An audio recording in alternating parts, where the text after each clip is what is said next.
Sushant Singh Rajput girlfriend heroine Rhea Chakraborty drugs కేసులో సుశాంత్ సింగ్ రాజ్పుత్ ఆత్మహత్య కేసులో జైలుకెళ్లి బెయిల్పై బయటకొచ్చిన విషయం తెలిసిందే. సుశాంత్ సింగ్ రాజ్పుత్ కేసులో రియా చక్రవర్తిని నేరస్తురాలిగా చేస్తూ సోషల్ మీడియాలో వచ్చిన వార్తలతో చాలా రోజులు ఆమె మీడియాకి ముఖం చూపించలేదు.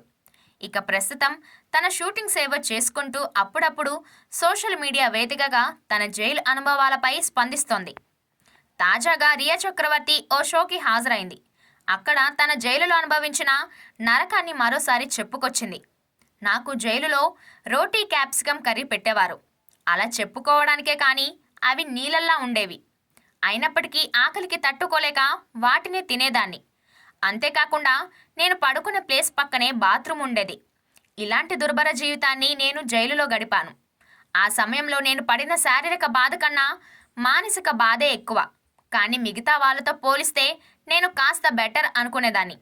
కొంతమందికి బెయిల్ వచ్చినా 5,000, 10,000 కట్టలేక జైలులోనే ఉండిపోయేవారు. నాకు బెయిల్ వచ్చినప్పుడు మీరు హీరోయిన్ కదా, డాన్స్ చేయమని అడిగారు.